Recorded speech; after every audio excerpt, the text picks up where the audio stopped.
everybody, I'm Yu-Gi-Oh! Deckmaster, and it's time for another deck special! Yu-Gi-Oh!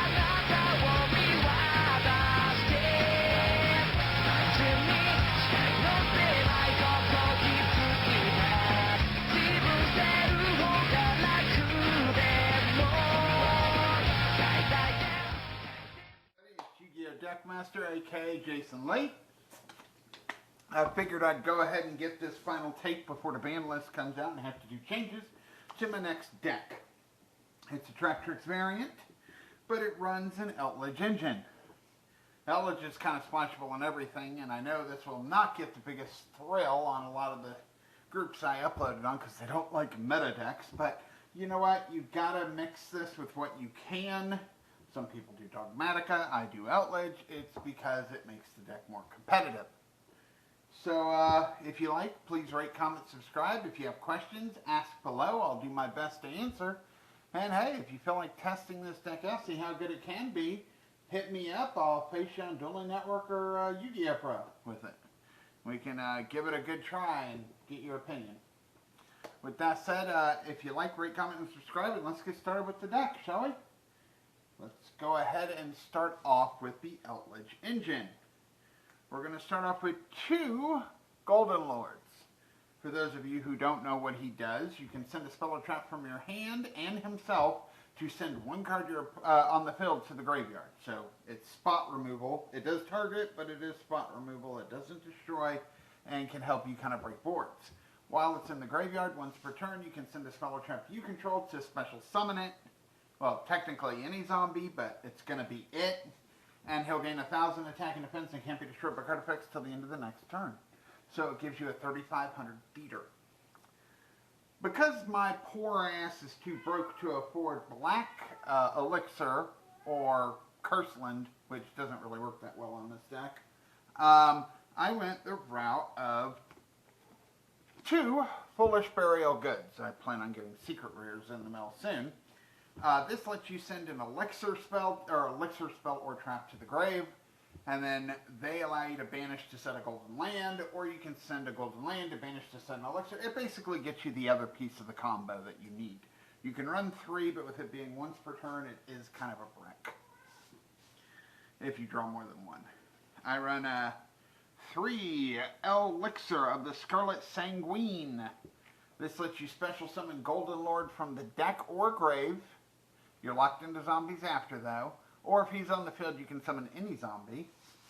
And while it's in the grave, you can banish it to set a golden land from your deck, but you can only use 1 effect per turn. That's sort of their kick. Then you got 1, 2, 3 Conquistador of the Golden Land, which can be searched really easily in this deck. It special summons itself as a trap monster, level 5 light zombie, 500 attack, 1800 defense. But if Golden Lord happens to be chilling on your field, you non-targetly destroy 1 face-up card your opponent, well, 1 face-up card on the field, period. Could be your card or your opponent's, but non-targetly destroy, and this happens upon the activation of the trap once it's successfully summoned. So it does not start in a new chain, so you can pop and get rid of problems. Hey, great out for Mystic Mind. And then we run 2 Haquero of the Golden Land. This is sort of your DD Crow-ish type effect. He's a trap monster, 1800, level 5 light zombie. When he's summoned, if Golden Lord's on the field, you can non-targetly banish 1 card from either graveyard. And again, doesn't start a new chain, so it activates inconsistency with activating him, so hey, free spot removal. Both Conquistador and Haquero have a secondary effect that you can banish them from the grave during the end of the turn to set an elixir spell or trap from your deck, but you of course can only use 1 effect per turn. So on your turn you're getting resources usually, and on your opponent's turn you're disrupting them. That's sort of the concept of what you're going for. Then we got the Traptrix engine, obviously. Right now, Mantis, in my opinion, the Stratus of the deck, not that good till the new support comes out. I personally ain't a big fan of the new support, but if you were to run Mantis, wait for the new support in June. For now, we just run 3 Murmello, who when normal gets you a trap hole and when special will mandatorily attempt to pop an opponent's back row. It'll activate and resolve as much as possible whether they have a back row or not. If they don't, it just, fizzle out. But it still activates, and that's a key factor. And then you got 3 Dionea. She special summons a Traptrix from the grave in defense mode, doesn't negate their effects, and can choose herself. So you can summon another copy, rank 4, rank 2 options. And if special, she'll set a trap hole from your grave to the field, but it's banished at the end of the turn. Next turn. For the trap hole choices, you have Gravedigger. Your opponent activates a monster effect from hand, grave, or banish zone, negate, and inflict 2,000 burn. You could run more of these if you wanted to. I just only have one. And I prefer to have, so I don't draw into so many, I prefer to just run 3 and them all be different names. But this is really cool. This can actually end games for you. Get your opponent weak enough, they do something, you win the game, and you can reset it with Dionea, which this is the one trap hole that's actually really good to reset. So you could run more. I then run 1 time-space trap hole. If your opponent specials a monster from hand or the extra deck, it shuffles them back in, but you take 1,000 for each. The 1,000 for each thing ain't going to come up unless it's a pendulum summon, but yeah. This just is a good way to remove cards. Sending them back to the deck is always a good factor. And then I run 1 bottomless trap hole. If a monster with 1,500 or more attack is summoned, you destroy and banish all the monsters. You could replace this with Floodgate, but Floodgate runs into the factor that links can't be flipped face down. But you could replace this with another Gravedigger, with another Time Space. You can put whatever you want. This is just the ratio I'm running right now. Then, because I'm not running Traptrix, I run the honorary trap card for Traptrix, the Phantom Knights of Shade Brigadine. This card lets you activate it the turn it's set. If you have no traps in your grave, it summons itself as a level 4 Dark Warrior. Its stats don't matter. It's level 4, which allows for rank 4 options, or Link 2. And because it's a normal trap, it'll activate the Link Monsters effect, which is really cool. And even if you don't draw it at the start of the game, you don't run a high amount of level 4s, so always being able to get a level 4 never hurts. And then for the end of the Traptrix, you run 2 Sarah. You could run 3, but it's kind of bricky because 3's only really good for extravagance plays, and we're not running extravagance. We could, but we're not. She has the effect, takes 1 Traptrix while she was link summoned. She's unaffected by trap cards. That's always useful. If you activate a normal trap, for example, Shades of Brigadine, she'll summon a Traptrix from the deck, usually Murmello. And if a Traptrix besides Sarah activates its effect, she'll set a trap hole from the deck. And Murmello's mandatorily she'll activate, even if she doesn't fully resolve, you'll still get to set a trap hole, ending in, with this 2 combo alone, Sarah, a trap hole, and a Link 4. Rank 4. For some honorary assistance, we got ourselves some Parallel Exceeds. If you link summon with this in your hand, you can special summon it to a zone that link monster points to, and if you do, summon another copy from the deck, but they both become level 4, 1,000, their stats are halved, but it does allow for instant rank 4 or, rank 4 or link 2, 3, 4, whatever. Then for the hand traps, we have 3 Ash Blossom, just say no to the deck. Your opponent does anything with their deck, you can negate it once per turn. And 3 DD Crows, banish a card from your opponent's graveyard. We're not running Imperm because right now it's just not that good. So on to the leftovers, if you will. 1 double or nothing for the Utopia double combo. You get a 10,000 attacking Utopia that wins games this way. 2 Ice Dragon Prisons. You could run 3 of this, or you could replace this with like Imperm if you wanted to. It's not going to be as good, but this is kind of costly, so I'd understand. This card lets you special summon a monster from your opponent's grave. Their effects are negated, but you can attack with them, link with them, exceed with them, whatever. Or The secondary effect of this is if you special summon a monster from your opponent's grave, you can banish one card your opponent controls monster and one monster you control that have the same type. So you can bring back something and then banish it. This is an out for Dragoon, which is kind of good because you can bring out Dark Magician and then banish Dark Magician and Dragoon because it doesn't target or destroy. Get back up. Then we have the Forever Board Breaker, Torrential Tribute. Anything gets summoned, you nuke all monsters on the field. And remember, Sarah's unaffected by trap effects if Link summoned. And of course, 3 Solemn Strike, pay 1500, negate a special summon or a monster effect and destroy it. This is how you break boards if you get both of them.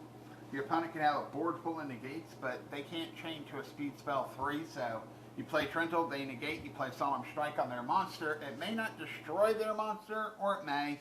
Either way, the board's getting cleared. In most cases, unless it's something that can't be destroyed by card effects. We'll go through the side real quick, then the extra, well, what's left of the extra. For the side, we got Triple Gamma and a Driver. If you're going second, this is really good. And 2 Skullmeisters. This could be replaced with anything, really. But this is what I got right now. Skullmeister just says if your opponent activates a card effect in the grave, you negate it by discarding him.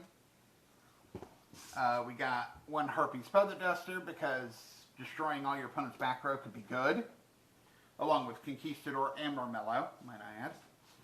We have, if we're going first, Triple Dimensional Barrier. Declare anything but links, Pendulum, Ritual, Exceed, Synchro, Fusion, yada yada, anything but links, and your opponent cannot use that summoning mechanic that turn. Well, I think neither player can, but mostly it's going to affect your opponent. And all monsters that control of that type have their effects negated, and I believe cannot attack. Negate the effects of all monsters of the type while they're on the field. Okay, it just negates. They can still attack. But this will stop a lot of decks. Keep in mind, Zodiac, Exceed, Virtual World, Exceed / Synchros, Drytron, Ritual. You know, you pretty much can stop almost everything. Then you have, I'm testing this out, 2 Angel Statue of Zorun. What this does is it's a trap monster. 1800 light fairy level 4, and while it's on the field you can send a continuous trap that was special summoned from the extra deck, or special summoned from the spell and trap card zone. So basically any of the Eldlitch traps. Not sure if it works on Shades though. Or itself to the grave to soft once per turn negate an inherent special summon. So basically think Solemn Strike on the special summon aspect. You can send itself or one of your Eldlitch traps, which you could benefit from, to negate a summon. And it is level 4, so it can allow for some Exceed play. So I'm giving it a try. Haven't yet got to test it because of the pandemic, though. And then we got 3 Solemn Strike, when you know, or Solemn Judgment when you're going first. Pay half your life points, negate spell, trap, or any kind of summon. Destroy that card. Hey, back row protection sometimes is needed. Now for the extra deck. We'll go with the links first. We got Almirage, in case we have Parallel Exceed and a hand trap in our hand. This allows us to do things. Its effect doesn't matter. It's just a downward arrow that can be easily link summoned. 1 Link Spider, because Shades, Conquistador, and Haquero all can use it. 1 Cyframe Lambda, because it just takes any 2 monsters. It's a good way to get the trap monsters off, plus you run Gamma. It allows you to activate Gamma from your hand even if you control monsters, so that's pretty good. Testing out 1 Geonator Transfer.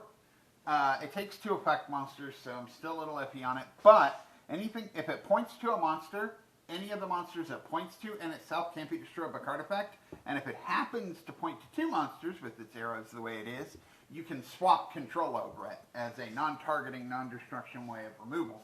So if your opponent's stupid enough to say summon a Dragoon's in the wrong place, you could summon one of your traps to the other arrow and swap them, giving them a trap monster. This is a concept, yet to see how well that actually works.